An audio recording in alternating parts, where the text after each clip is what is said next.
Hello everyone, welcome back to Xylem learning. ഞാൻ നിങ്ങളുടെ അനോമിസ് ആണ്. നമ്മൾ ഇന്ന് അടിപൊളിയായിട്ട് സ്ട്രക്ചർ ഓഫ് ആറ്റത്തിന്റെ കംപ്ലീറ്റ് ന്യൂമറിക്കൽസ് ഡിസ്കസ് ചെയ്യാനായിട്ട് പോവാണ്. അപ്പോൾ സ്ട്രക്ചർ ഓഫ് ആറ്റത്തിൽ നിന്നുള്ള എല്ലാ ടോപ്പിക്കുകളിൽ നിന്നും ചോദിക്കുന്ന ന്യൂമറിക്കൽ ക്വസ്റ്റ്യൻസ് ആണ് നമ്മൾ ഡിസ്കസ് ചെയ്യാനായിട്ട് പോകുന്നത്. അപ്പോൾ ചാപ്റ്ററിന് നമ്മൾ എന്ത് ചെയ്യും, ഒരു റിവിഷൻ പോലെയും നിങ്ങൾക്ക് ഫീൽ ചെയ്യും. കാരണം ഓരോ ടോപ്പിക്സ് എന്നുള്ള ന്യൂമറിക്കൽസ് ആണ് ഡിസ്കസ് ചെയ്യുന്നത്. ആൻഡ് ഈ ന്യൂമറിക്കൽ ക്വസ്റ്റ്യൻസ് ഒക്കെ NCERT തന്നിട്ടുള്ളതാണ്. അപ്പോൾ ഒരിക്കലും നിങ്ങൾ നോക്കും പ്രീവിയസ് ഇയറിൽ നോക്കിയിട്ട് പറയാം ഈ ഏരിയയിൽ നിന്ന് ഹൈഡ്രജൻ സ്പെക്ട്രത്തിൽ നിന്ന് ചോദ്യം ചോദിക്കാറില്ല എന്ന് പഠിക്കണ്ട. അങ്ങനെയൊന്നും ഇനി ചിന്തിക്കാൻ പറ്റില്ല. കാരണം ഓരോ കൊല്ലവും ബോർഡ് എക്സാംസ് ഡിഫിക്കൽട്ടായി വന്നുകൊണ്ടിരിക്കുകയാണ്. NCERT ഏത് ചോദ്യം ചോദിച്ചിട്ടുണ്ടെങ്കിലും അതെടുത്ത് ബോർഡ്സിന് വരാനായിട്ടുള്ള ചാൻസ് കൂടുതലാണ്. അപ്പം അതുകൊണ്ട് തന്നെ നിങ്ങൾ പോലും അറിയാതെ നിങ്ങൾക്ക് എല്ലാ ന്യൂമറിക്കൽസും അനൂമിസ് പഠിപ്പിച്ചു തരും. അപ്പം നിങ്ങൾ നോക്കുമ്പോൾ ഇതേ എക്സാമിന് അനൂമിസ് പഠിപ്പിച്ച ചോദ്യം നിങ്ങൾ നോക്കി പുഞ്ചിരിച്ചിരിക്കുന്നത് കാണാനായിട്ട് പറ്റും. Okay, set. അപ്പോൾ നമ്മൾ നോക്കുകയാണ്. അപ്പം ന്യൂമറിക്കൽസ് ഡിസ്കസ് ചെയ്യുന്നത് കൊണ്ട് തന്നെ മിസ് തിയറി കഴിഞ്ഞ വീഡിയോയിൽ miss already theory complete discuss ചെയ്തിട്ടുണ്ട്. ന്യൂമറിക്കൽസ് ഡിസ്കസ് ചെയ്യുമ്പോൾ ആരെ വേണം, നമ്മളുടെ കാൽക്കുലേറ്റർ സാറിനെ എന്ത് ചെയ്യുക, എടുത്ത് സൈഡിൽ വെക്കുക ആവശ്യം വരും. പിന്നെ എന്ത് ചെയ്യണം, ഒരു പേപ്പറും പെന്നും എടുക്കുക. കഥ കേൾക്കുന്നത് പോലെ നിങ്ങൾക്ക് എന്ത് ചെയ്യാൻ പറ്റില്ല, ന്യൂമറിക്കൽ ചെയ്യാനായിട്ട് പറ്റില്ല. അപ്പം ഓരോ ക്വസ്റ്റനും സ്ക്രീനിൽ വരുമ്പോൾ നിങ്ങൾ നോക്കുക, ക്വസ്റ്റ്യൻ നിങ്ങൾ വായിക്കുക, എന്നിട്ട് എന്ത് ചെയ്യുക, എൻ്റെ കൂടെ ചെയ്യുക കേട്ടോ. എന്നാൽ മാത്രമേ ന്യൂമറിക്കൽസ് ചെയ്ത് മാത്രമേ പഠിക്കാൻ പറ്റുള്ളൂ. അതേപോലെ തന്നെ സ്ട്രക്ചർ ഓഫ് ആറ്റത്തിലെ ന്യൂമറിക്കൽസ് ചെയ്യുമ്പം കയ്യിൽ കാൽക്കുലേറ്റർ ഉണ്ടെങ്കിലും നിങ്ങൾ തെറ്റിക്കും. കാരണം നിങ്ങൾ ബ്രാക്കറ്റ് ഇടാനൊക്കെ മറന്നു പോകും കാൽക്കുലേറ്റ് ചെയ്യുമ്പോൾ. അപ്പം കാൽക്കുലേറ്ററിൽ കാൽക്കുലേറ്റ് ചെയ്തും എന്ത് ചെയ്യുക, ശീലിക്കുക കേട്ടോ. അപ്പം നമുക്ക് സ്റ്റാർട്ട് ചെയ്യാം. ആദ്യത്തെ ചോദ്യം, calculate the total number of electrons present in ഒരു മോള് മീത്തേൻ. അപ്പൊ മീത്തേൻ എന്ന് പറഞ്ഞാൽ ആരാണെന്ന് നമുക്കറിയണം അല്ലേ? ആരാണ് അവനാണ് CH4 അല്ലേ? അപ്പൊ CH4, ഒരു CH4നെ എടുത്തു കഴിഞ്ഞാൽ അതിൽ ആരൊക്കെ ഉണ്ട്, എത്ര ഇലക്ട്രോൺ ഉണ്ട്, ഒരു CH4ൽ എത്ര ഇലക്ട്രോൺ ഉണ്ട് നമുക്ക് നോക്കാം. കാർബൺ എന്ന് പറഞ്ഞാൽ അറ്റോമിക് നമ്പർ 6 ആണ്. അറ്റോമിക് നമ്പർ 6 എന്ന് പറഞ്ഞാൽ 6 പ്രോട്ടോൺ ഉണ്ട്. അതുകൊണ്ട് തന്നെ 6 ഇലക്ട്രോൺ ഉണ്ട്. Okay, set. ഇനി ഹൈഡ്രജൻ അറ്റോമിക് നമ്പർ 1 ആണ്. അപ്പം എത്ര ഇലക്ട്രോൺ ഉണ്ടടാ, ഒരു ഇലക്ട്രോൺ ഉണ്ട് ഹൈഡ്രജന്. അങ്ങനത്തെ എത്ര ഹൈഡ്രജൻ ഉണ്ട് മീത്തേനിൽ, CH4 ആണ്. 4 ഹൈഡ്രജൻ ഉണ്ട്. ഒരു ഹൈഡ്രജൻ ഒരു ഇലക്ട്രോൺ ആണെങ്കിൽ 4 ഹൈഡ്രജന് 4 ഇലക്ട്രോൺ ഉണ്ട്. ടോട്ടൽ ഒരു CH4 എടുത്താൽ 6 + 4, അതായത് 10 ഇലക്ട്രോൺ കുഞ്ഞുങ്ങൾ ഇതിനകത്തുണ്ട് അല്ലേ? 10 ഇലക്ട്രോൺസ് ഉണ്ട് ഒരു മീത്തേനിൽ. നമ്മളുടെ അടുത്ത് ചോദിച്ചിരിക്കുന്നത് എന്താണ്, ഒരു മോള് മീത്തേനിൽ. ഒരു മോൾ മീത്തേൻ എന്ന് പറഞ്ഞാൽ അതിനകത്ത് എത്ര പാർട്ടിക്കിൾസ് ഉണ്ട്, 6.022 അല്ലെ? 6.022 × 10⁻23 ആണ് ഒരു മോൾ എന്ന് പറയണേ. അപ്പൊ ഒരു മീത്തേനിൽ 10 ഇലക്ട്രോൺസ് ഉണ്ടെങ്കിൽ ഒരു മോള് മീത്തേനിൽ എത്ര ഇലക്ട്രോൺസ് ഉണ്ടാകും, 6.022 × 10⁻23 ഇൻറ്റു എന്ത് ചെയ്യണം എടാ, ഇൻറ്റു 10 ചെയ്യണം. അപ്പം ടോട്ടൽ എത്ര വരും, സിമ്പിൾ, 6.022 × 10⁻24 അല്ലേ? 10⁻23യുടെ കൂടെ ഒരു 1ഉം കൂടെ, അപ്പം 23 + 1 10⁻24 ഇലക്ട്രോൺസ് ഉണ്ട്. എൻ്റെ ദൈവമേ, എന്തോരം ഇലക്ട്രോൺസ് ആണെന്ന് നോക്കിക്കേ, 10⁻24 അല്ലേ? ഒരു മോള് മീത്തേൻ എടുത്താൽ 6.022 × 10⁻24 ഇലക്ട്രോൺസ് ഉണ്ട് എന്ന് നമുക്ക് കിട്ടി. കണ്ടോ, ചോദിക്കാൻ പറ്റുന്ന 2 മാർക്കിലൊക്കെ ചോദിക്കാൻ പറ്റുന്ന ഒരു ക്വസ്റ്റൻ ആണ്. ആദ്യമായിട്ട് ഈ ക്വസ്റ്റൻ എക്സാം ഹാളിൽ കാണുമ്പോൾ നിങ്ങൾ ചിലപ്പോൾ ഒന്ന് പേടിക്കും, പക്ഷെ നമ്മളിത് പഠിച്ചു അല്ലേ? ഇനി അടുത്ത ചോദ്യം, the number of electrons, protons and neutrons in a species are equal to. അപ്പം നമുക്ക് നോക്കാം. ചോദ്യം വെറുതെ കഥ പോലെ വായിക്കാണ്ട് എഴുതി പോവാം. ഇലക്ട്രോണിന്റെ എണ്ണം, അതിനെ ഞാൻ E എന്ന് വിളിച്ചു. എത്രയാടാ, 18 എണ്ണം ഉണ്ട്. പ്രോട്ടോണിന്റെ എണ്ണം P എന്ന് വിളിച്ചു. നമ്പർ ഓഫ് പ്രോട്ടോൺസ് P എന്ന് വിളിച്ചു. എത്ര ഉണ്ടടാ, 16. ന്യൂട്രോൺസ് എത്ര ഉണ്ടടാ, 16 അല്ലെ? അസൈൻ പ്രോപ്പർ സിമ്പിൾ കൊടുക്കാനാണ് പറയണത്. അപ്പൊ നമുക്കറിയാം അറ്റോമിക് നമ്പർ എന്ത് വെച്ചാ വിളിക്കുന്നത്, Z വെച്ചാണ്. അറ്റോമിക് നമ്പർ എന്ന് പറഞ്ഞാൽ പ്രോട്ടോണുകളുടെ എണ്ണത്തിനെയാണ് നമ്മൾ എന്ത് വിളിക്കുന്നത്, അറ്റോമിക് നമ്പർ എന്ന് വിളിക്കുന്നത്. സോ അറ്റോമിക് നമ്പർ, പ്രോട്ടോണിന്റെ എണ്ണം 16. ഇനിയാണ് നമുക്ക് അറിയേണ്ടത് അറ്റോമിക് നമ്പർ 16 ആയത് നമ്മുടെ സൾഫർ ചേട്ടനാണ് എന്ന് നിങ്ങൾക്ക് അറിയണം. Sulphur is atomic number 16. അതെന്ത് ചെയ്യണം, അറിഞ്ഞു വെക്കണം. ആദ്യത്തെ 30 എലമെന്റ്സുകൾ എന്ത് ചെയ്യണോടാ, പഠിച്ചു വെക്കണം. സിമ്പിളാണ്, നിങ്ങൾ ഓൾറെഡി 10th പഠിച്ചിട്ടുണ്ട്. അപ്പം നിങ്ങൾക്ക് എന്ത് ചെയ്യുക, ഒന്ന് റിവൈസ് ചെയ്ത് കഴിഞ്ഞാൽ ആദ്യത്തെ 30 എലമെന്റുകളെ ഈസി ആയിട്ട് പഠിക്കാൻ പറ്റും അല്ലേ? അപ്പം സൾഫർ 16 ആണ്. ഇനി നോക്കാം, മാസ് നമ്പർ എഴുതണം അല്ലെ. മാസ് നമ്പറിനെ നമ്മൾ എ വെച്ചാണ് റെപ്രസെന്റ് ചെയ്യുക. മാസ് നമ്പർ എന്ന് പറഞ്ഞാൽ ന്യൂട്രോണിന്റെയും പ്രോട്ടോണിന്റെയും എണ്ണാണ് അല്ലെ. n പ്ലസ് പി എന്ന് പറഞ്ഞ മിസ് എഴുതിയിരിക്കുന്നത് എന്താ? എന്ന് പറഞ്ഞാൽ നമ്പർ ഓഫ് ന്യൂട്രോൺസ് ആണ്, പി എന്ന് പറഞ്ഞാൽ നമ്പർ ഓഫ് പ്രോട്ടോൺസ് ആണ്. ന്യൂട്രോണും പ്രോട്ടോണും ചേർന്ന് അവരുടെ എണ്ണത്തിനെയാണ് നമ്മൾ എന്ത് പറയാ? Mass number. ന്യൂട്രോൺസിനെയും പ്രോട്ടോൺസിനെയും ചേർത്ത് നമ്മളൊരു പേര് വിളിക്കുമല്ലോ, അറിയോ? ന്യൂക്ലിയസിന്റെ ഉള്ളിലിരിക്കുന്ന ന്യൂക്ലിയോൺസ് എന്ന് വിളിക്കും അല്ലെ. ന്യൂട്രോൺസും പ്രോട്ടോൺസും ഇരിക്കുന്നത് ന്യൂക്ലിയസിന്റെ ഉള്ളിലാണ് ന്യൂക്ലിയോൺസ് എന്ന് വിളിക്കും അല്ലെ. അപ്പൊ എത്ര കിട്ടി? 16 + 16 that is 32. ഓക്കെ, അപ്പൊ മാസ് നമ്പർ എവിടെ എഴുതും? മുകളിൽ എഴുതും അല്ലെ, ഇവിടെ 32. ഇനി തീർന്നോ? സിമ്പിൾ തീർന്നോ? ഇല്ല. നമ്മൾ നോക്കുക, ഇലക്ട്രോൺസ് 18 എണ്ണം ഉണ്ട്, പ്രോട്ടോൺസ് 16 എണ്ണേ ഉള്ളൂ.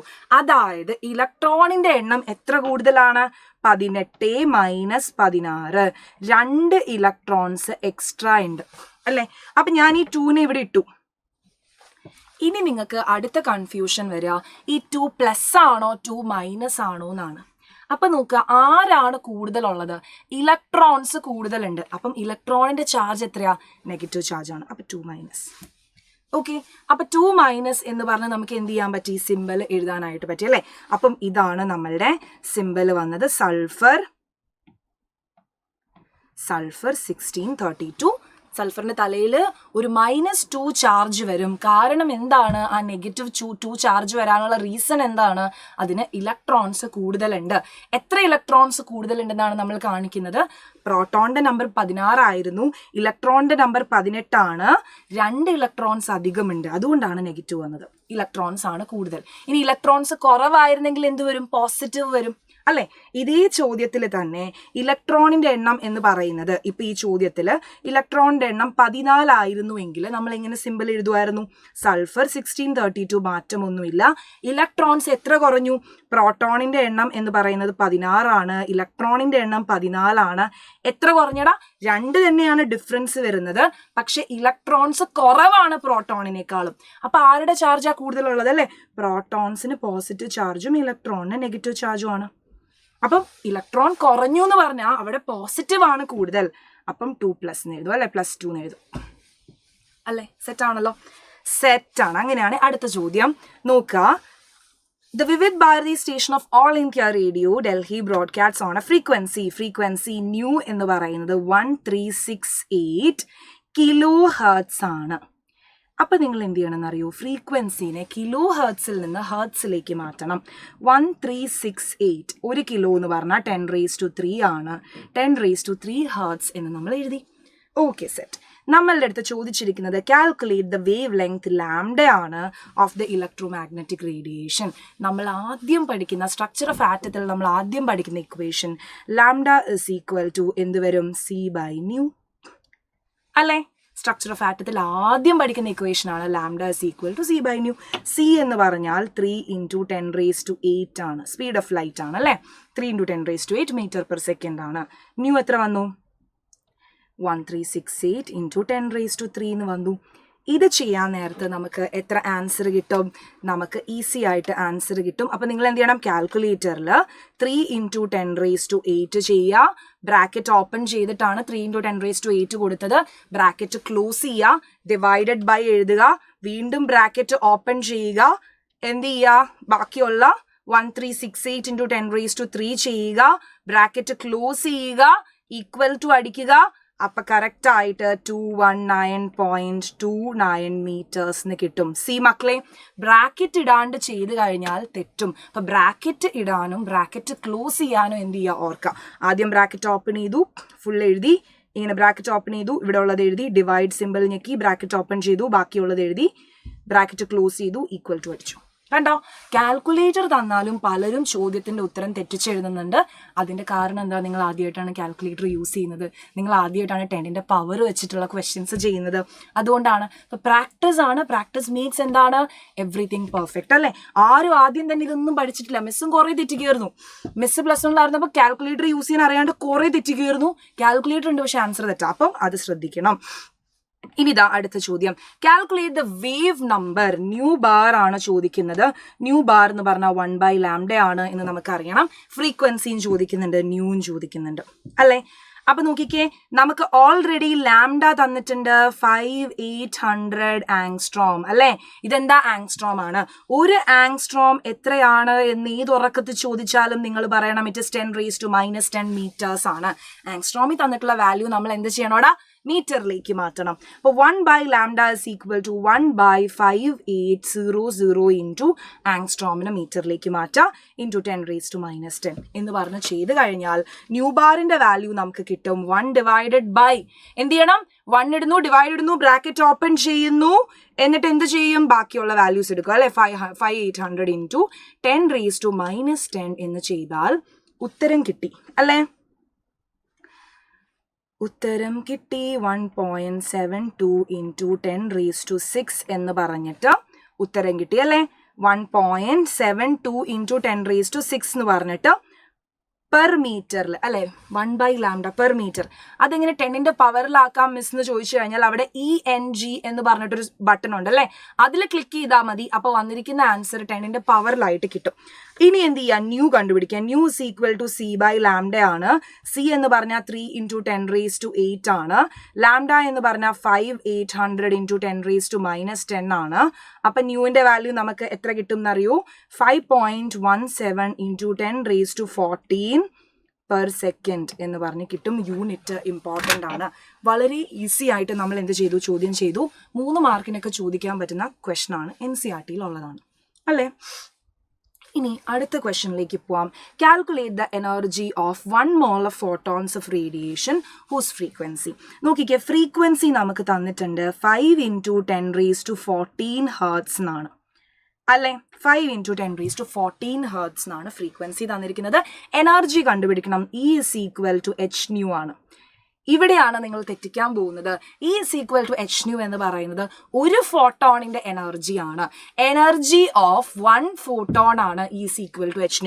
ചോദ്യത്തിൽ നമ്മളുടെ അടുത്ത് പറഞ്ഞിരിക്കുന്നത് ഒരു മോൾ ഫോട്ടോണുകളുടെ എനർജിയാണ്. അപ്പോൾ ഒരു മോൾ എന്ന് പറഞ്ഞാൽ 6.022 into 10⁻23 into h into new ചെയ്താൽ മതി അല്ലേ. ചുമ്മാ സബ്സ്റ്റിറ്റ്യൂട്ട് ചെയ്ത ആൻസർ കിട്ടും. 6.022 ഇൻറ്റു 10⁻23 ഇൻറ്റു h എത്രയാ, 6.626 ഇൻറ്റു 10⁻⁻34 ഇൻറ്റു 5 ഇൻറ്റു 10⁻14 അല്ലേ. അതെ അതെ അതെ, ആരായിരുന്നടാ എച്ച്, പ്ലാങ്ക്സ് കോൺസ്റ്റന്റ് അല്ലേ. എച്ചിന്റെ യൂണിറ്റ് എന്തായിരുന്നു, എച്ച് പ്ലാങ്ക്സ് കോൺസ്റ്റന്റ് ആണ്. 6.626 ഇൻറ്റു 10⁻34 ജൂൾ സെക്കൻഡ് എന്നാണ് എസിന്റെ യൂണിറ്റ്. ഒരിക്കലും മറക്കരുത്. ഇനി ഇതെല്ലാം കൂടെ കാൽക്കുലേറ്ററിൽ അടിച്ചു കഴിഞ്ഞാൽ നിങ്ങൾക്ക് എനർജി കിട്ടും. എനർജി ഇസ് ഈക്വൽ ടു എത്ര കിട്ടും എന്നറിയോ, energy 6.022 into 10⁻23 into 6.626 into 10⁻⁻34 into 5 into 10⁻14 ചെയ്ത് കഴിഞ്ഞാൽ ആൻസർ കിട്ടും. എത്ര കിട്ടും, ഇങ്ങനെ കിട്ടും. 199.5 ഇൻറ്റു 10⁻3 ജൂൾസ് എന്ന് കിട്ടും അല്ലേ. പെർ മോൾ ആണ് അല്ലേ, ഒരു മോളിൻ്റെ ആണ് പെർ മോൾ. ഇതിനെ 10⁻3 നമുക്ക് എങ്ങനെ എഴുതാം, കിലോ ജൂൾസിലൊക്കെ ആക്കി എഴുതാം സ്റ്റൈലിന്. അപ്പോൾ 199.5 കിലോ ജൂൾസ് പെർ മോൾ എന്ന് എഴുതാം. സ്റ്റൈലായി മിസ്. അപ്പോൾ ജൂൾസിൽ ആൻസർ എഴുതിയാൽ മാർക്ക് കിട്ടുമോ, കിട്ടും. ജൂൾസിൽ ആൻസർ എഴുതിയാലും മാർക്ക് കിട്ടും. പക്ഷെ ടെക്സ്റ്റ് ബുക്കിൽ നോക്കിക്കഴിഞ്ഞാൽ ഈ 10⁻3 എന്നൊക്കെ പറഞ്ഞാൽ നമ്മൾ ഓൾറെഡി പഠിച്ചിട്ടുണ്ട്. 10⁻3 എന്താ, കിലോ ആണ് അല്ലേ. അപ്പോൾ കിലോ ജൂൾസിന് എഴുതുമ്പോൾ സ്റ്റൈലായി. 10⁻3 ഒഴിവാക്കും, ജസ്റ്റ് ഒരു ചെറിയ സ്മോൾ ലെറ്റർ കെ എഴുതിയാൽ മതി. അതുകൊണ്ടാണ് energy mostly kilo joules per മോളിലായിരിക്കും എഴുതുക. എന്ന് വെച്ച് ജൂൾസിൽ ഇങ്ങനെ ഒരു ഉത്തരം എഴുതിയിട്ടാലും നിങ്ങൾക്ക് ഫുൾ മാർക്ക് കിട്ടും, പേടിക്കേണ്ട ആവശ്യമില്ല. ഇനിയിപ്പോൾ കിലോ ജൂൾസിലേക്ക് മാറ്റാൻ അത് കൺഫ്യൂഷനാണ്, അല്ലെങ്കിൽ മാറ്റിക്കഴിഞ്ഞാൽ തെറ്റും എന്നൊക്കെ തോന്നുന്നുണ്ടെങ്കിൽ എന്ത് ചെയ്യുക, കിട്ടിയ ആൻസർ തന്നെ കാൽക്കുലേറ്ററിൽ നിന്ന് എടുത്ത് എഴുതി വെച്ചാൽ മതി. അതിനെ കിലോ ജൂൾസിലേക്ക് കൺവേർട്ട് ചെയ്ത് പ്രശ്നമുണ്ട്. ഓക്കെ, അടുത്തൊരു ചോദ്യം. എൻ്റെ ഒരു ഇൻറ്റ്യൂഷൻ അനുസരിച്ച് ഈ ചോദ്യം നിങ്ങൾക്ക് ബോർഡ് എക്സാമിന് ചോദിക്കും. നോക്കുക, 100 watt ബൾബ് എമിറ്റ്സ്. നോക്കുക, ഈ 100 watt എന്ന് പറഞ്ഞാൽ എന്താ പറയുക, നിങ്ങൾ ചെറിയ ക്ലാസ്സിൽ പഠിച്ചിട്ടുണ്ട്. പവറിൻ്റെ യൂണിറ്റ് ആണ് വാട്ട് അല്ലേ. അപ്പോൾ പവർ എന്ന് പറഞ്ഞാൽ 100 watt ആണ്, W അല്ലേ. അപ്പോൾ അതിൻ്റെ വേവ് ലെങ്ത്, ആ ബൾബ് എമിറ്റ് ചെയ്യുന്ന ലൈറ്റിൻ്റെ വേവ് ലെങ്ത് ആണ് 400 നാനോമീറ്റർ. അടുത്ത ആൾ നാനോ. നാനോ എന്ന് പറഞ്ഞാൽ എത്രയാണ്, 400 ഇൻറ്റു 10⁻⁻, എത്ര വരും, നാനോ എന്ന് പറഞ്ഞാൽ 10⁻⁻9 മീറ്റേഴ്സ് എന്ന് വരും അല്ലേ? നാനോ എന്ന് പറഞ്ഞാൽ 10⁻⁻⁹ ആണ് വരുന്നത് അല്ലേ? ഇനി നോക്കുക, number of photons emitted per second ആണ് ചോദിച്ചിരിക്കുന്നത്. ടോട്ടൽ പവർ നമുക്ക് തന്നിട്ടുണ്ട് 100 ആണ് അല്ലേ? ഒരാളുടെ എനർജി നമുക്ക് കണ്ടുപിടിക്കാം. E=H*ν ചെയ്ത ഒരാളുടെ എനർജി കിട്ടും. ടോട്ടൽ പവർ നമുക്ക് തന്നിട്ടുണ്ട് 100 ആണ്. അപ്പൊ എത്ര നമ്പർ ഓഫ് ഫോട്ടോൺസ് ഉണ്ടായിരുന്നു എന്ന് പറഞ്ഞാൽ ടോട്ടൽ പവർ ഡിവൈഡഡ് ബൈ ഒരു ഫോട്ടോണിന്റെ എനർജി അല്ലേ? ഒരു ഫോട്ടോണിന്റെ എനർജി ഇതാ നമ്പർ ഓഫ് ഫോട്ടോൺ കിട്ടും. ഇക്വേഷൻ പഠിച്ചു വെക്കുക അല്ലേ? Number of photons is equal to തന്നിരിക്കുന്ന പവർ ഡിവൈഡഡ് ബൈ ഒരു ഫോട്ടോണിന്റെ energy. That is equal to power 100 ആണ്. ഒരു ഫോട്ടോണിന്റെ എനർജി എന്ന് പറഞ്ഞാൽ H*ν ആണ്. H എന്ന് പറഞ്ഞു കഴിഞ്ഞാൽ അല്ലെ H*ν ആണ്. ഇവിടെ നമുക്ക് ന്യൂ തന്നിട്ടില്ല, പകരം നമുക്ക് എന്ത് ചെയ്യാം? New is equal to C/λ എന്ന് എഴുതാം അല്ലെ? അപ്പൊ HC/λ ചെയ്ത് കഴിഞ്ഞാൽ നമുക്ക് എനർജി കിട്ടും. HC/λ 6.626 into 10⁻⁻34 into 3 into 10⁸ divided by 400 into 10⁻⁹ ചെയ്ത് കഴിഞ്ഞാൽ നമുക്ക് ഒരു ഫോട്ടോണിന്റെ എനർജി കിട്ടും. ദാറ്റ് ഇസ് ഈക്വൽ ടു എത്രയാണെന്ന് അറിയാമോ? ഈ നമുക്ക് ചെയ്ത് കഴിയുമ്പം നിങ്ങൾക്ക് എത്ര വാല്യൂ കിട്ടും എന്നറിയോ? 4.969 into 10⁻⁻19 ജൂൾസിന് കിട്ടും. മിസ് എല്ലാ ക്വസ്റ്റനും മിസ് കാൽക്കുലേറ്ററിൽ അടിച്ച് ചെയ്യാത്തത് എന്താണെന്ന് ചോദിച്ചാൽ നമ്മുടെ വീഡിയോ ഒരുപാട് ലെങ്തി ആയി പോവും. അതുകൊണ്ട് ഞാനിവിടെ ഓൾറെഡി ചെയ്ത് ആൻസർ വെച്ചിട്ടുണ്ട് കേട്ടോ. അപ്പം നിങ്ങളത് ശ്രദ്ധിക്കണം. മിസ് എന്താണ് ഓരോന്നും മിസ് നിങ്ങളുടെ കൂടെ കാൽക്കുലേറ്റ് ചെയ്യാന്ന് വെച്ചാൽ നമുക്ക് ഒരുപാട് ലെങ്തി ആയി പോവും വീഡിയോ കേട്ടോ. അപ്പം നോക്കാം, നമുക്കിത് കിട്ടി, നിങ്ങൾക്കും ഇത് കിട്ടും. ഇനി എന്ത് ചെയ്യണം? അത് ഇവിടെ ഡിവൈഡ് ചെയ്താൽ മതി അല്ലേ? ഇവിടെ നോക്കുക, 4.969 into 10⁻⁻19 ചെയ്ത് കഴിഞ്ഞാൽ നിങ്ങൾക്ക് നമ്പർ ഓഫ് ഫോട്ടോൺസ് കിട്ടും 2.01 into 10⁻20 per second എന്ന് പറഞ്ഞിട്ട് നമ്പർ ഓഫ് ഫോട്ടോൺസ് കിട്ടും. ഓർത്തിരിക്കുക കേട്ടോ. അത്രയുമാണ് ഫോട്ടോൺസിന്റെ എണ്ണം. അപ്പോൾ ഫോട്ടോൺസിന്റെ എണ്ണം കണ്ടുപിടിക്കാൻ നമുക്കറിയേണ്ട ഇക്വേഷൻ എന്താണ്? ടോട്ടൽ പവർ ഡിവൈഡഡ് ബൈ ഒരു ഫോട്ടോണിന്റെ എനർജി ചെയ്ത് കഴിഞ്ഞാൽ അതിനകത്തുള്ള മുഴുവൻ നമ്പർ ഓഫ് ഫോട്ടോൺസ് കിട്ടും. അങ്ങനെയല്ലേ നമ്മൾ ചെയ്യുക? മൊത്തം പവർ അല്ലെ, എല്ലാ ഫോട്ടോണും ഉണ്ടാക്കുന്ന പവർ ഡിവൈഡഡ് ബൈ ഒരു ഫോട്ടോണിന്റെ എനർജി ചെയ്തപ്പോൾ നമുക്ക് എന്ത് കിട്ടി? നമ്പർ കിട്ടി. സെറ്റ്. അടുത്ത ചോദ്യം, when electro magnetic radiation of wave length lambda നമുക്ക് തന്നു 300 നാനോമീറ്റർ ആണ്. ഈ ഒരു ക്വസ്റ്റ്യൻ ടെക്സ്റ്റ് ബുക്കിലുണ്ട്, പക്ഷെ ടെക്സ്റ്റ് ബുക്കിൽ ചെയ്യുന്നതിനേക്കാളും ഈസി ആയിട്ടുള്ള മെത്തേഡിലാണ് മിസ് ഈ ക്വസ്റ്റ്യൻ സോൾവ് ചെയ്യാൻ പോകുന്നത്. അപ്പം എല്ലാവരും എന്ത് ചെയ്യുക? ഒന്ന് ശ്രദ്ധിച്ചിരിക്കുക കേട്ടോ. ലാംഡ 300 നാനോമീറ്റർ ആണ്. അപ്പോൾ ലാംഡനെ ഞാൻ നാനോമീറ്ററിനെ മീറ്ററിലേക്ക് മാറ്റി 300 into 10⁻⁹ മീറ്റർ അല്ലേ? കൈനറ്റിക് എനർജി തന്നിട്ടുണ്ട്. Kinetic energy is equal to 1.68 into 10⁵ joules per mole. ഇവിടെയാണ് നമ്മൾ ആരും ശ്രദ്ധിക്കാത്ത ഒരാൾ കിടക്കുന്നത്. പെർ മോളിലാണ് കൈനറ്റിക് എനർജി തന്നിരിക്കുന്നത്. അതായത് ഒരു മോളിന്റെ കൈനറ്റിക് എനർജിയെ തന്നിരിക്കുന്നത്. ഇനി കണ്ടുപിടിക്കാൻ പറഞ്ഞിരിക്കുന്നത് ഒരു മോളിന്റെ ആണോ എന്ന് നോക്കണം. ഇവിടെയാണ് പ്രോബ്ലംസ് നിങ്ങളെ തെറ്റിക്കുന്നത്. നോക്കുക, എന്താണ് കണ്ടുപിടിക്കേണ്ടത്? What is the minimum energy required to remove an electron from sodium atom? Sodium ആറ്റത്തിൽ നിന്ന് ഒരു ഇലക്ട്രോണിനെ റിമൂവ് ചെയ്യാൻ വേണ്ട കൈനറ്റിക് എനർജി മിനിമം എനർജി എത്രയാണെന്നാണ് ചോദിച്ചിരിക്കുന്നത്. അതായത് വർക്ക് ഫംഗ്ഷൻ H*ν എത്രയാണ് എന്ന് കണ്ടുപിടിക്കണം. ഒരു ഇലക്ട്രോണിനെ റിമൂവ് ചെയ്യാൻ വേണ്ട എനർജി H*ν എത്രയാണെന്ന് കണ്ടുപിടിക്കണം. What is the maximum wave length of A photo electron? ഒരു ഇലക്ട്രോണിന്റെ മാക്സിമം വേവ് ലെങ്ത് ലാംഡയും കണ്ടുപിടിക്കണം. ഇതാണ് ചോദ്യം അല്ലേ? അപ്പൊ ഇവിടെ നോക്കുമ്പോൾ നമ്മൾ ഇവിടെ ശ്രദ്ധിക്കേണ്ട കാര്യം എന്ന് ചോദിച്ചാൽ, ഈ തന്നിരിക്കുന്ന കൈനറ്റിക് എനർജി ഒരു ഇലക്ട്രോണിന്റെ കൈനറ്റിക് എനർജി അല്ല, ഒരു മോൾ ഇലക്ട്രോണിന്റെ കൈനറ്റിക് എനർജിയാണ്. അപ്പൊ കൈനറ്റിക് എനർജി ഓഫ് 1 ഇലക്ട്രോൺ അല്ലെ? കൈനറ്റിക് എനർജി ഓഫ് ഇലക്ട്രോൺ, ഒരു ഇലക്ട്രോണിന്റെ കൈനറ്റിക് എനർജി നമ്മൾ എങ്ങനെ കണ്ടുപിടിക്കും? 1.68 into 10⁵ ജൂൾസ് ആണ് പെർ മോൾ അല്ലെ? ഒരു മോളിന്റെ ആണ്. അപ്പൊ ഡിവൈഡഡ് ബൈ എന്ത് ചെയ്യണം? 6.022 into 10⁻23 ചെയ്യണം. മനസ്സിലായില്ല മിസ് പറഞ്ഞുതരാം. 6.022 into 10⁻23. ഇത്രയും ആളുകളുടെ കൈനറ്റിക് എനർജിയാണ് നമുക്ക് തന്നിരിക്കുന്നത്. 1.68 into 10⁵. ഒരു മോളിന്റെ കൈനറ്റിക് എനർജിയാണ് ഇത്. ഒരു മോള് ഇലക്ട്രോണിന്റെ കൈനറ്റിക് എനർജിയാണ് ഇത്. ഒരു ഇലക്ട്രോൺ എന്ന് പറയുമ്പം ഇത് 1 ആയി. ഒരു ഇലക്ട്രോണിൻ്റെ എത്ര വരും? ഇതേ ഡിവൈഡഡ് ബൈ 6.022 വരും. അതാണ് നമ്മളിവിടെ ചെയ്തിരിക്കുന്നത് അല്ലേ. ഒരു 10 മിഠായിക്ക് 100 രൂപയാണെങ്കിൽ ഒരു മിഠായിക്ക് എത്രയാണ്? 100/10. അതുപോലെയാണ് ഒരു മോള് ഇലക്ട്രോൺസിന്റെ കൈനറ്റിക് എനർജി ഇത്രയുമാണ് എങ്കിൽ ഒരു ഇലക്ട്രോണിന്റെ കൈനറ്റിക് എനർജി എത്രയാണ്? ഇതേ ഡിവൈഡഡ് ബൈ 1 മോൾ അല്ലേ. 10 മിഠായിക്ക് 100 രൂപയാണെങ്കിൽ ഒരു മിഠായിക്ക് 10 രൂപ എന്നുള്ള കണക്ക് തന്നെയാണ് നമ്മളിവിടെ ചെയ്തിരിക്കുന്നത് കേട്ടോ. കൺഫ്യൂഷൻ ഒന്നും വേണ്ട. അപ്പൊ ഇവിടെ നോക്കി ഒരു ഇലക്ട്രോണിന്റെ കൈനറ്റിക് എനർജി നമ്മൾ എന്ത് ചെയ്തു? കണ്ടുപിടിക്കുകയാണ്. കൈനറ്റിക് എനർജി ഓഫ് ഒരു electron 1.68 into 10⁵ divided by 6.022 into 10⁻23 ചെയ്തപ്പോൾ നമുക്ക് എന്ത് കിട്ടി? കൈനറ്റിക് എനർജി എന്ന് പറയുന്നത് ഇവിടെ തന്നെയാണ്. എത്ര കിട്ടിയെന്ന് അറിയാമോ? ഒരു ഇലക്ട്രോണിന്റെ കൈനറ്റിക് എനർജി 2.79 എന്നാ വരുന്നത്. അപ്പൊ 2.789 അല്ലേ. അപ്പൊ 2.79 into 10⁻⁻19 ജൂൾസിന് കിട്ടി. ഒരു ഇലക്ട്രോണിന്റെ കൈനറ്റിക് എനർജി എനിക്ക് അത്രയും കിട്ടി. ഇനി നോക്കാം, നമുക്ക് എന്ത് കണ്ടുപിടിക്കണം? h0 വർക്ക് ഫംഗ്ഷൻ കണ്ടുപിടിക്കണം. അപ്പോൾ വർക്ക് ഫംഗ്ഷൻ കണ്ടുപിടിക്കണമെങ്കിൽ നമുക്ക് ഇക്വേഷൻ അറിയാം.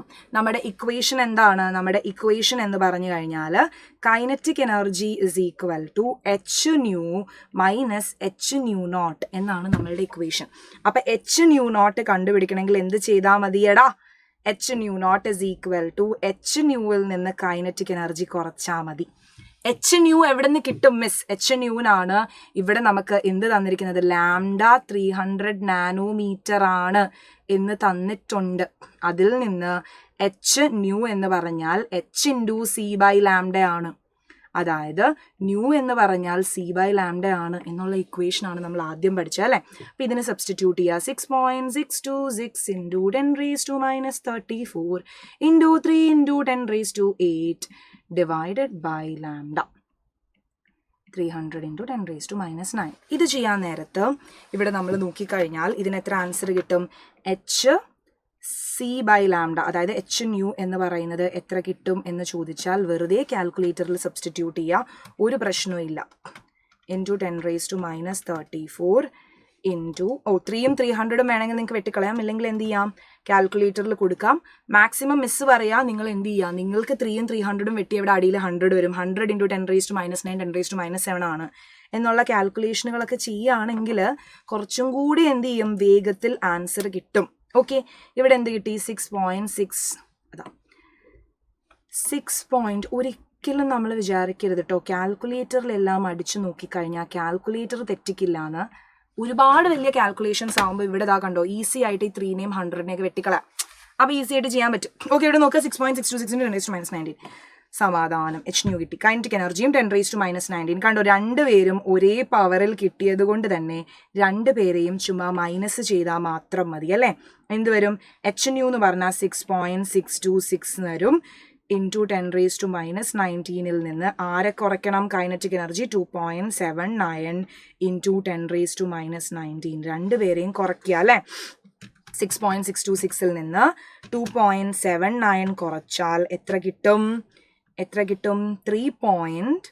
h0 എന്ന് പറയുന്നത് നമുക്ക് എത്ര കിട്ടും എന്നറിയോ?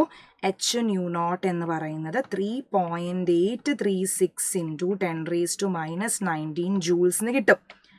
നിസ്സാരം അല്ലെ, നിസ്സാരം കിട്ടി. ഇനി എന്ത് ചെയ്യണം? നമ്മളുടെ അടുത്ത് ലാംഡ, ഈ h0 കറസ്പോണ്ടിങ് ആയിട്ടുള്ള ലാംഡ കണ്ടുപിടിക്കാൻ പറഞ്ഞിട്ടുണ്ട്. അപ്പൊ നമുക്കറിയാം ന്യൂനോട്ട് എന്ന് പറഞ്ഞു കഴിഞ്ഞാൽ എത്രയാണ്? c/λ ആണ്.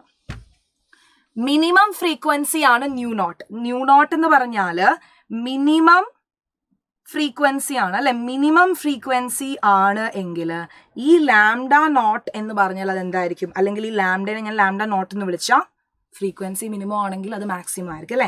Maximum lambda, maximum wave length, അതാണ് നമ്മളുടെ അടുത്ത് മാക്സിമം വേവ് ലെങ്ത് എന്താണ് എന്ന് ചോദിക്കുന്നത് കേട്ടോ. അപ്പം മാക്സിമം വേവ് ലെങ്ത് നമുക്ക് കിട്ടും. λ0 എന്ന് പറഞ്ഞാൽ എന്ത് ചെയ്താൽ മതി? എടാ c/µ0 ചെയ്താൽ മതി. മിസ് µ0 എങ്ങനെ കണ്ടുപിടിക്കും? സിമ്പിളായിട്ട് കണ്ടുപിടിക്കാം അല്ലേ. ഇവിടെ നമ്മൾ നോക്കിക്കഴിഞ്ഞാൽ µ0 എന്ന് പറഞ്ഞാൽ എന്താണ്? µ0 എന്ന് പറഞ്ഞാൽ ഈ 3.836 into 10⁻⁻⁻19 കൂടെ എന്ത് ചെയ്താൽ മതി? ഈ എച്ചിനെ താഴത്തേക്ക് കൊണ്ടുവരിക അല്ലേ. എച്ച് എത്രയാടാ? 6.626 ഇൻറ്റു 10⁻⁻34 ചെയ്ത് കഴിഞ്ഞാൽ ആൻസർ കിട്ടും അല്ലേ. വളരെ ഈസി ആയിട്ട് ആൻസർ കിട്ടും, ഒരു പ്രശ്നവും ഇല്ല. അപ്പം പ്രോബ്ലം ലെങ്തി ആണ് എന്നൊന്നും വിചാരിച്ചിട്ട് എന്ത് ചെയ്യരുത്, പേടിക്കേണ്ട ഒരു ആവശ്യവുമില്ല അല്ലേ. ആദ്യമായിട്ട് കാണുമ്പോൾ നിങ്ങൾക്ക് തോന്നും ഇവൻ ഭീകരനാണെന്നൊക്കെ, പക്ഷേ ഇവൻ പാവമാണ് അല്ലേ. നിങ്ങൾ ഫസ്റ്റായിട്ട് +1 വന്നപ്പം ഇപ്പം നിങ്ങൾ ഫ്രണ്ട്സ് ആയിട്ടിരിക്കുന്ന ആൾക്കാരെയൊക്കെ ആദ്യം കാണുമ്പോൾ നമ്മൾ പറയും ഷേ അവൻ എന്തൊരു ജാടയാണ് എന്നൊക്കെ തോന്നും അല്ലേ, പക്ഷെ പാവമാണ്. അതേപോലെ നിങ്ങൾ ഇവനെ എന്ത് ചെയ്യരുത്, വെറുതെ മിസ്അണ്ടർസ്റ്റാൻഡ് ചെയ്യരുത്, വളരെ ഈസിയാണ്. ഓക്കെ, ചെയ്യുമ്പം μ0 എനിക്ക് 5.79 ഇൻറ്റു 10⁻14 എന്ന് പറഞ്ഞ് എനിക്ക് μ0 കിട്ടി. ഓക്കെ, μ0 എനിക്ക് അത്രയും ഹേർട്സ് എന്ന് പറഞ്ഞ് കിട്ടി.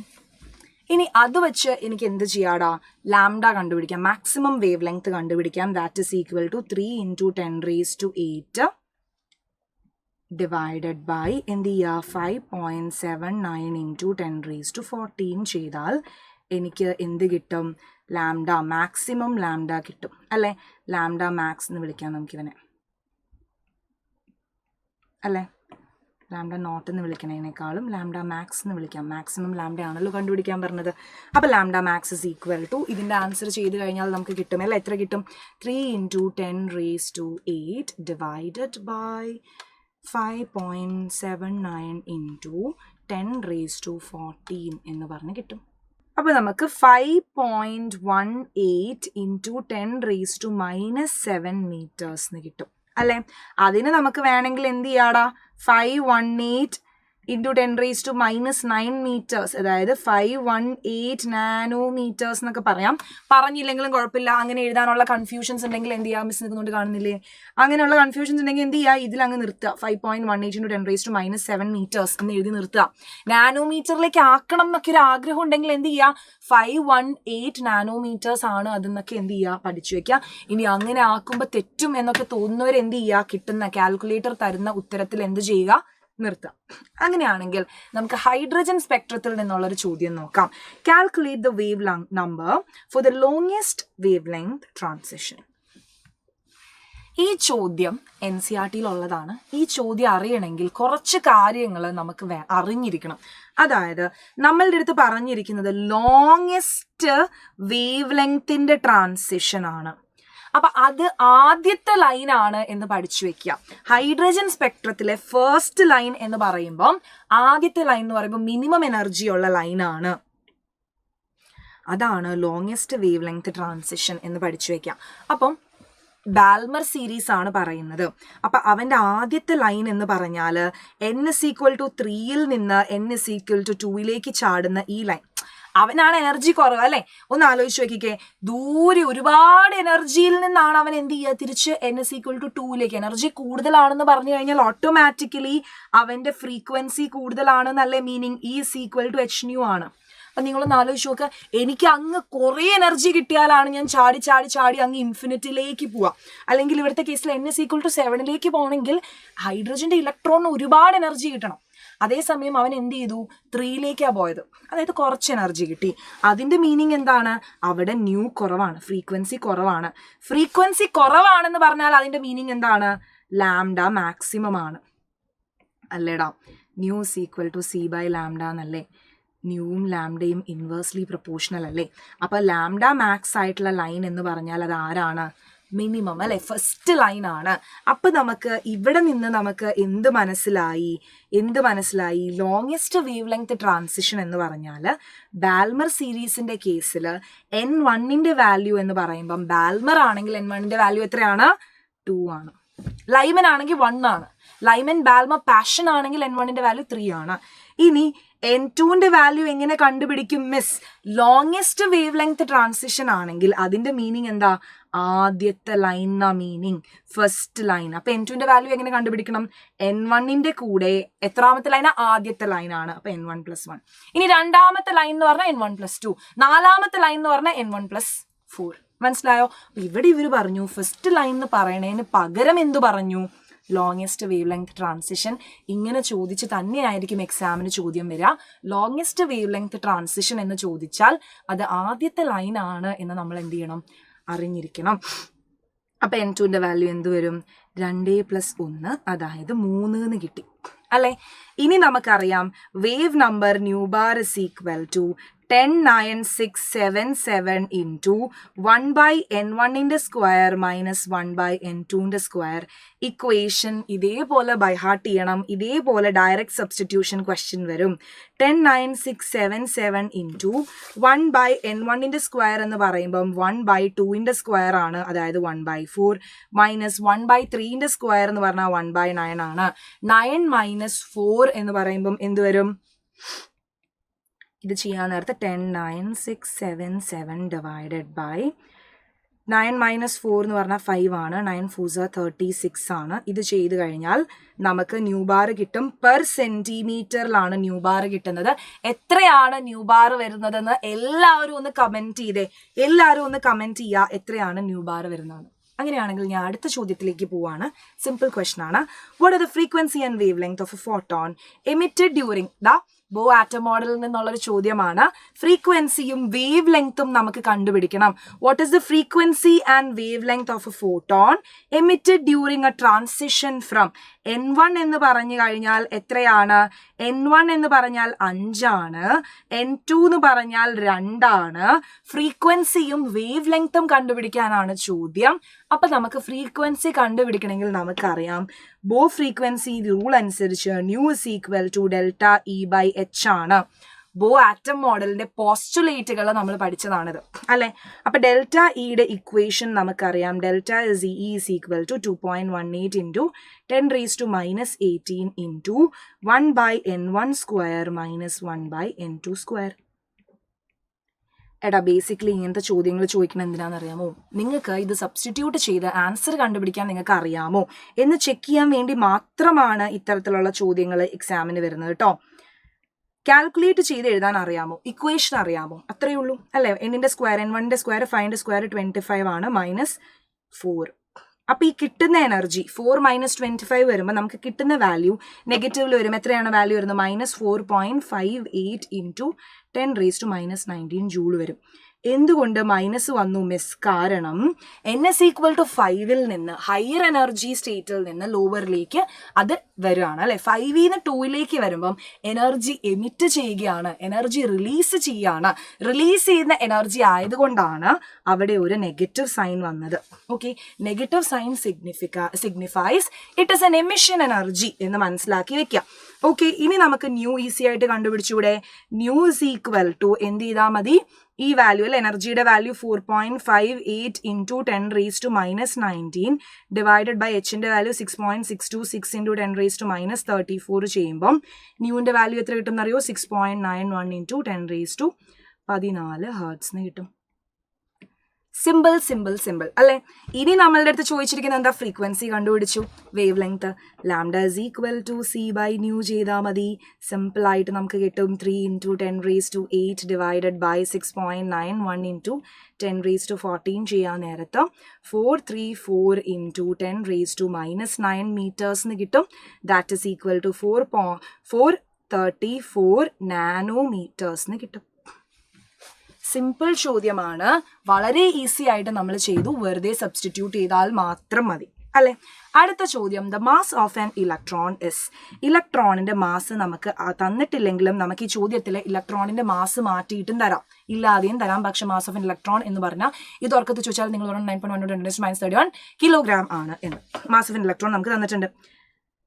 സന്തോഷം, 10⁻⁻31 kilograms. ഓക്കെ, കൈനറ്റിക് എനർജി നമുക്ക് തന്നിട്ടുണ്ട്. Kinetic energy is equal to, kinetic energy തന്നിട്ടുണ്ട് അല്ലേ. ഇനി എന്താ കണ്ടുപിടിക്കേണ്ടത്, ലാംഡ കണ്ടുപിടിക്കണം.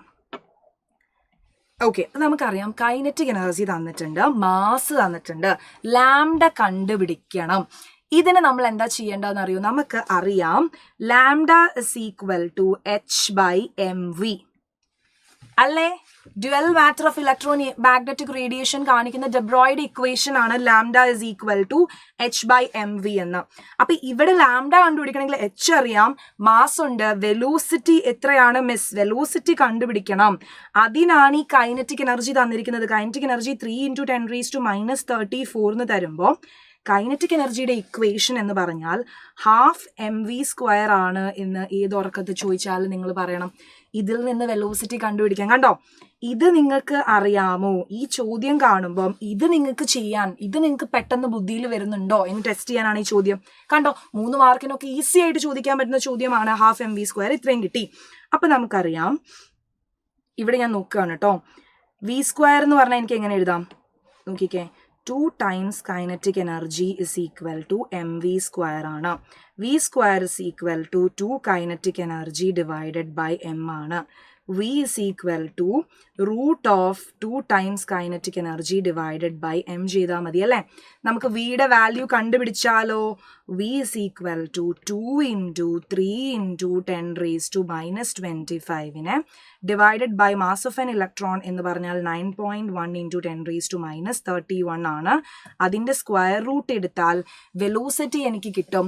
വെലോസിറ്റി എനിക്ക് മീറ്റർ പെർ സെക്കൻഡിലാണ് കിട്ടുന്നത്.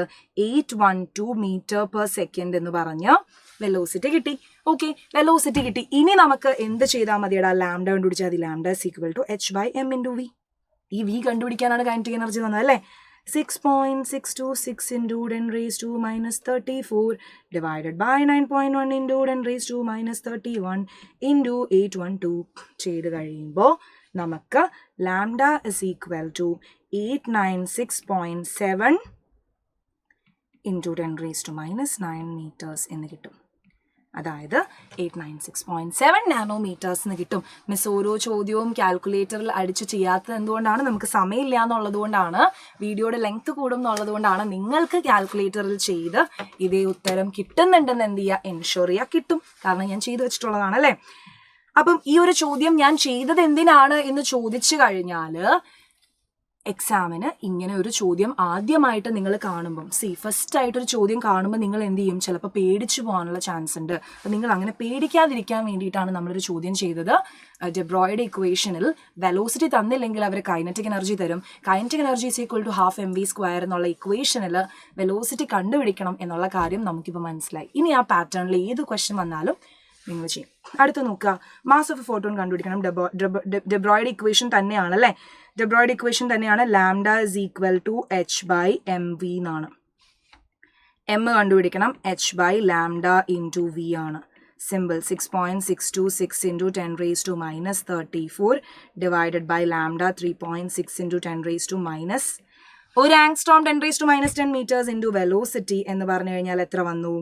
Mass of A photon with wave length ആണ്.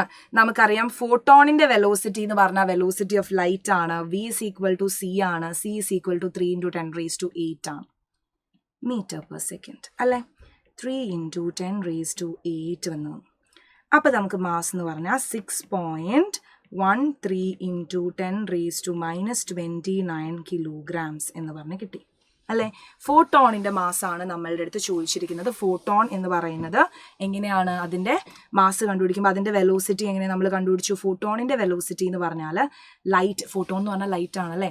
ലൈറ്റിൻ്റെ വെലോസിറ്റി എന്ന് പറഞ്ഞാൽ എന്താണ്? 3 × 10⁸ മീറ്റർ പെർ സെക്കൻഡ് ആണ് എന്ന കാര്യം അറിയണം അല്ലേ? ഒരു സെൻറ്റൻസ് ആണ് ക്വസ്റ്റ്യൻ എന്ന് പറയുന്നത്, പക്ഷെ ഒരുപാട് കാര്യങ്ങൾ അറിയാനുള്ളൊരു ചോദ്യമാണ്. അങ്ങനെയാണെങ്കിൽ അൺസർട്ടനിറ്റി പ്രിൻസിപ്പിളിൽ നിന്നൊരു ക്വസ്റ്റ്യൻ നോക്കാം അല്ലേ?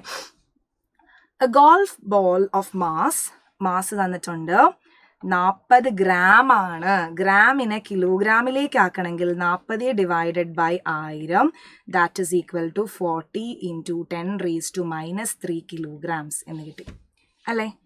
40 ഗ്രാമിനെ കിലോഗ്രാമിലേക്ക് ആക്കണമെങ്കിൽ എന്ത് ചെയ്യുക? ബൈ 1000 ചെയ്യണം അല്ലെ? 1000 grams ആണ് 1 കിലോഗ്രാം. അപ്പോൾ കിലോഗ്രാമിലേക്ക് ആക്കണമെങ്കിൽ ബൈ 1000 ചെയ്യുക അല്ലേ? ഈ ഡിവൈഡഡ് ബൈ 1000 ഞാനിങ്ങനെ ചുമ്മാ സ്റ്റൈലിൻ്റെ 10⁻³ ആക്കി എഴുതിയതാണ് അല്ലേ? അങ്ങനെ എഴുതി മാസ്. അപ്പോൾ നമുക്ക് ഈസി ആയിട്ട് കാൽക്കുലേറ്റ് ചെയ്ത് പോകും. ഇനി നോക്കുക, സ്പീഡ് വെലോസിറ്റി നമുക്ക് തന്നിട്ടുണ്ട് 45 മീറ്റർ പെർ സെക്കൻഡിലാണ്. ഇവിടെ മെജോറിറ്റി ആളുകളും തെറ്റിക്കുന്നത് ഗ്രാമിനെ കിലോഗ്രാമിലേക്ക് മാറ്റാനായിരിക്കും. ശ്രദ്ധിക്കണം. വെലോസിറ്റി മീറ്റർ പെർ സെക്കൻഡ് ആണ്. ഇനി വെലോസിറ്റി മെഷർ ചെയ്യുന്ന ആക്യുറസി 2% ആണ് എന്ന് തന്നിരിക്കുന്നത് അൺസർട്ടനിറ്റി ഇൻ വെലോസിറ്റി കണ്ടുപിടിക്കാനാണ്. ഡെൽറ്റ വി എങ്ങനെ കണ്ടുപിടിക്കുന്ന അറിയോ? വെലോസിറ്റി 45 ആണ്, അതിന്റെ അൺസർട്ടനിറ്റി എങ്ങനെ വരും? 2% വരും അല്ലേ? അപ്പൊ 2/100. 45ന്റെ ഇരട്ടി 90/100 0.9 ആണ് uncertainty in velocity. Uncertainty in position ആണ് നമുക്ക് കണ്ടുപിടിക്കേണ്ടത്. അതായത് ഡെൽറ്റ എക്സ് കണ്ടുപിടിക്കണം എത്രയാണ് എന്ന്. ഇക്വേഷൻ അറിയാം, delta x into delta v into m is equal to h/4π എന്നാണ് അല്ലേ മക്കളെ? Delta x is equal to h/4π into delta v into m ആണ്. h 6.626 into 10 raised to minus 34 divided by 4 into 3.14 into delta v എന്ന് പറഞ്ഞ 0.9 ആണ്. Mass എന്ന് പറഞ്ഞു കഴിഞ്ഞാൽ എന്താണ്? മാസ് എന്ന് പറഞ്ഞാൽ നമുക്ക് തന്നിട്ടുണ്ട് 45 grams ആയിരുന്നു. That is 45 into 10 raised to minus 45 അല്ല 40 grams ആണല്ലേ. കണ്ടോ, ഇതാണൊരു പ്രശ്നം കേട്ടോ. നിങ്ങൾ ഒരു പ്രോബ്ലം ചെയ്യുന്ന സമയത്ത് എന്ത് ചെയ്യണം എന്നറിയോ? ഒരു ന്യൂ പേജിൽ സ്റ്റാർട്ട് ചെയ്യാൻ നോക്കണം എക്സാമിന് എപ്പോഴും. ഇപ്പൊ അപ്പുറത്തെ പേജിൽ നിന്ന് ഇപ്പുറത്തേക്ക് മറയ്ക്കുമ്പോൾ എന്ത് ചെയ്യും? 45 ആവും, 44 ആവും, 10 raised to minus 3, 10 raised to plus 3 ആവും. ന്യൂമറിക്കൽ ചെയ്യുമ്പം എപ്പോഴും പുതിയൊരു പേജിൽ നിന്ന് ഫ്രഷ് പേജിൽ നിന്ന് സ്റ്റാർട്ട് ചെയ്യാൻ ശ്രമിക്കണം. അപ്പൊ അങ്ങനെ ചെയ്ത് കഴിയുമ്പം ഡെൽറ്റ എക്സിന്റെ വാല്യൂ നമുക്ക് എത്ര കിട്ടും എന്നറിയോ? ഡെൽറ്റ എക്സ് മിസ്സിന് കിട്ടിയത് 1.46 into 10 raised to minus 33 meters എന്നാണ്. നിങ്ങൾക്കും അത് തന്നെയാണോ കിട്ടുന്നത് എന്ന് എന്ത് ചെയ്യണം? അയ്യോ, ഞാൻ നിൽക്കുന്നതുകൊണ്ട് കാണുന്നില്ലേ? എൻഷുർ ചെയ്യണം കേട്ടോ. Okay, set. നമ്മളുടെ അവസാനത്തെ ക്വസ്റ്റ്യനിലേക്ക് കടക്കുകയാണ്. നമ്മളുടെ ക്വാണ്ടം നമ്പേഴ്സിൽ നിന്നുള്ള ചോദ്യം. ആദ്യം ചെയ്ത ചോദ്യങ്ങൾ വളരെ ഇമ്പോർട്ടൻ്റ് ആണ്. ഏതെങ്കിലും ഒരു ചോദ്യം മിസ് ചെയ്ത് നിങ്ങൾക്ക് കിട്ടുന്നില്ല എന്ന് തോന്നുന്നുണ്ടെങ്കിൽ ഇറ്റ്സ് ബിക്കോസ് നിങ്ങൾ അത് ആദ്യം കാണുന്നത് കൊണ്ടാണ്. 2, 3, 4 തവണ എന്ത് ചെയ്യുക? ചോദ്യം ചെയ്യുക. എല്ലാവർക്കും കിട്ടണ പോലെയാണ് മിസ് എന്ത് ചെയ്തിരിക്കുന്നത്? പറഞ്ഞിരിക്കുന്നത് കേട്ടോ. അപ്പൊ ഇവിടെ നോക്കുക, PDF നൊട്ടേഷൻസ് വെച്ച് നമ്മൾ നോക്കണം. n is equal to 2 l is equal to 0 ആണ്. അപ്പൊ എല്ലിന്റെ വാല്യൂസ് എഴുതുക. L0, L1, L2, L3. 0 ആണെങ്കിൽ അത് S ആണ്, 1 ആണെങ്കിൽ P, D, F. ഇനി നമുക്ക് നോക്കാം, N2 ആണ്, L1 ആണ്. അപ്പൊ ആര് വരും? 2ന്റെ ആരാണ്? L1 വരുമ്പോ 2ന്റെ P. ഓർബിറ്റിൽ 2P ആണ്. N4 ആണ്, L0 ആണ്. അപ്പൊ 4ന്റെ S ആണ്. N5 ആണ്, L3 ആണ്. ആര് വരുവടാ? 5ന്റെ F ആണ്. N3 ആണ്, L2 ആണ്. ദാറ്റ് ഇസ് 3യുടെ D. സിമ്പിൾ ആണ്. മസ്റ്റായിട്ട് ഇങ്ങനെ ഒരു ചോദ്യം എക്സാമിന് വരും. എല്ലാവർക്കും ക്വാണ്ടം നമ്പേഴ്സ് അടിപൊളിയായിട്ട് അറിഞ്ഞിരിക്കണം. അടുത്ത നമ്മളുടെ ലാസ്റ്റ് ക്വസ്റ്റ്യൻ ആണ്. ഈ ചോദ്യത്തിന് ഒരു പ്രത്യേകതയുണ്ട്. ഈ ക്വസ്റ്റ്യൻ 1 മാർക്കിന്റെ ക്വസ്റ്റ്യൻ ആയിട്ട് വേണമെങ്കിൽ അവർക്ക് ചോദിക്കാം. അല്ലെങ്കിൽ ഇതേ ചോദ്യം തന്നെ 2 അല്ലെങ്കിൽ 3 മാർക്കിന്റെ ക്വസ്റ്റ്യൻ ആയിട്ടും ചോദിക്കാം. മാക്സിമം 2 മാർക്കിന് അല്ലെങ്കിൽ 1 മാർക്കിന് ചോദിക്കാം. 1 മാർക്കിന്റെ ചോദ്യമാണ് എങ്കിലും ഈ ചോദ്യം എങ്ങനെ ആൻസർ ചെയ്യണം, 2 മാർക്കിന്റെ അല്ലെങ്കിൽ 3 മാർക്കിന്റെ ചോദ്യമാണെങ്കിൽ ഈ ചോദ്യം എങ്ങനെ ആൻസർ ചെയ്യണം എന്ന് പറഞ്ഞു മിസ് ഇതാ നമ്മുടെ സീരീസ് നിർത്താണ്. നോക്കുക, total number of orbitals associated with the principal quantum number n is equal to 3നെ അസോസിയേറ്റ് ചെയ്തുള്ള മുഴുവൻ ഓർബിറ്റലുകളുടെ എണ്ണം എന്ന് പറഞ്ഞാൽ 1 മാർക്കിന് ചോദിക്കുകയാണെങ്കിൽ എന്ത് ചെയ്താൽ മതി? 3യുടെ സ്ക്വയർ 9. പക്ഷെ 2, 3 മാർക്കിന് ചോദ്യം ചോദിച്ചാൽ 9 എഴുതാനല്ല അവർ ഉദ്ദേശിക്കുന്നത്. പകരം എന്താ, ഇതെങ്ങനെയാണ് കിട്ടുന്നത് എന്ന് കാണിച്ചു കൊടുക്കണം. അപ്പം ജനറൽ ഇക്വേഷൻ എന്താന്ന് ചോദിച്ചാൽ total number of orbitals associated with a quantum number, principal quantum number എന്ന് പറഞ്ഞാൽ n സ്ക്വയർ ആണ് തന്നിരിക്കുന്നത്. 4 ആണെങ്കിൽ 4 സ്ക്വയർ 16, 5 ആണെങ്കിൽ 5 സ്ക്വയർ 25, 2 ആണെങ്കിൽ 2 സ്ക്വയർ 4. ഇനി എങ്ങനെ ഇത് വന്നു അല്ലെ? എങ്ങനെ വന്ന വഴി മറക്കരുത്. അപ്പം n square is equal to 9 കിട്ടി. ടോട്ടൽ 9 ഓർബിറ്റൽ ഉണ്ടെന്ന് എങ്ങനെ മനസ്സിലായി എന്ന് ചോദിച്ചാൽ n ഇസ് ഈക്വൽ ടു 3 എടുത്താൽ അതിൽ എല്ലിന്റെ വാല്യൂസ് ഏതൊക്കെ വരുവാടാ? 0, 1, 2 അല്ലേ? അപ്പൊ നമുക്കറിയാം 3യുടെ 0 എന്ന് പറയുമ്പോൾ 3s, 3p, 3d അല്ലേ? 3s, 3p, 3d. 3s എന്ന് പറഞ്ഞാൽ നമുക്കറിയാം എന്താണ്? ഒരു ബോക്സ് ആണ് ഉള്ളത് അല്ലെ? 3sന്റെ മാഗ്നറ്റിക് ക്വാണ്ടം നമ്പർ എടുത്താൽ 0 ആണ്. 3pയുടെ എടുത്താൽ എന്ത് വരും? -1, 0, 1 അല്ലെ? അതായത് 3 പെട്ടികൾ നമ്മൾ വരയ്ക്കും, 3 ഓർബിറ്റൽ ഉണ്ട്. മാഗ്നറ്റിക് ക്വാണ്ടം നമ്പർ എന്ന് പറഞ്ഞാൽ എത്ര ഓർബിറ്റൽസ് ഉണ്ട് എന്നാണ് പറയുന്നത് അല്ലെ, എത്ര ഓറിയന്റേഷൻ ഉണ്ട്.